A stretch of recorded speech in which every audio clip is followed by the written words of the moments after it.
What is going on, you guys? This is, of course, your pal VM Video Master, and welcome to what I call Twisted Tuesday, where I will be reading some of the scariest and twisted stories, even with a chilling and twisted ending, that are written by yours truly. So, before we begin, please like this video and, of course, subscribe so you don't miss another one ever. And share this video with somebody who likes scary stories, and comment down below what scary story you would like to hear for Twisted Tuesday. And let's begin. The house sat on the hill like it had been waiting, watching.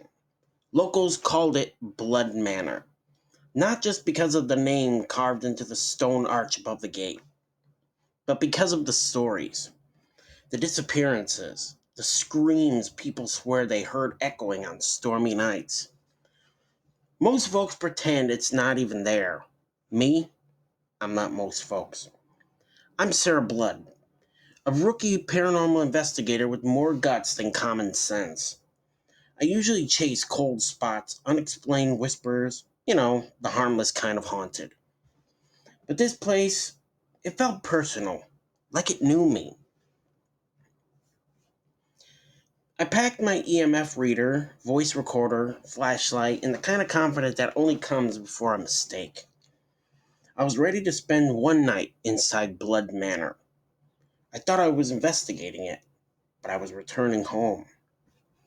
As soon as I stepped inside, the air changed. It hit thick, like old breath. The kind of cold that crawls into your bones and settles there. Dust danced in the moonlight.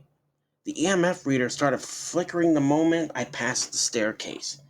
A massive, rotting beast of carved wood that groaned like it was warning me. I pressed on. The first room I found was a nursery. Faded wallpaper, faded to gray. Toys still scattered all over the floor. And in the corner, a wooden rocking horse with one glass eye cracked right down the middle. It was still, until it wasn't. Creak.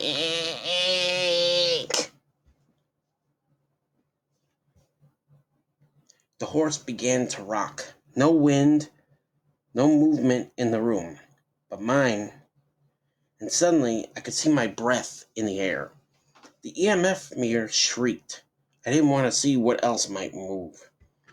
I bolted down the hall and ended up in a library. One of those towering ones with books so old that they look like they'd crumble if you breathed on them wrong. I reached out, ran a hand along the spines of the book, and something felt ice cold and grabbed my hand. I spun around. Nothing was there. Then a voice, a breath, right by my ear. Leave. I backed into a wall, and that's when I felt it. A seam in the paneling, a hidden door. I found it and found stairs leading into a blacker kind of dark. Of course, there was a basement. The deeper I went, the colder it got. My flashlight flickered, struggling. I caught glimpses, rusty surgical tools scattered across a metal table. Chains hanging from the ceiling, stained deep brown. And in the middle of the floor, a pentagram. I whispered, "What the hell is this place?" Then my light died, and the voice returned, louder and closer. "You shouldn't have come." I stumbled backwards and hit glass, a mirror. I turned on my phone's flashlight and aimed it at my reflection. Except, it wasn't my reflection. She looked like me, pale, hollow-eyed, but her smile, it wasn't mine. It wasn't even human. And then she lifted a hand and began to write across the mirror in something thick and dark. "You're next." I ran. I couldn't breathe. I couldn't even think. I just remembered the cold night air slapping me in the face as I bursted out of that cursed house. I told myself it was fear, my imagination, a trick of the mind. But then I got a package. No name, no return address, just a leather bound book. The Blood Family History. I opened it. The first page, a family photo, a man, a woman, and a little girl with empty eyes.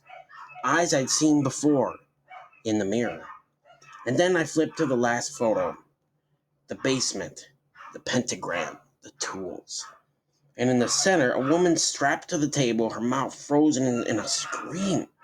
The caption beneath it, Sarah Blood, our final subject. I looked at my ID, Sarah Blood. I wasn't investigating Blood Manor. I belonged to it. Well, you guys, I hope you enjoyed that story. And just to let you know, that story actually was created by me and a friend of mine. He is actually partnering up with the SCP SCP Foundation, kind of like a detective series, but all about SCP. If you don't know what SCP is, it's Secure, Contain, Protect. So it'll be like a mystery story, and I am in the midst of trying to join them. But like I said, I hope you enjoyed this story. Comment down below what you would like to see for next Terrifying Tuesday. And of course, subscribe so you don't miss another video. And like I always say, I will see you in the next video.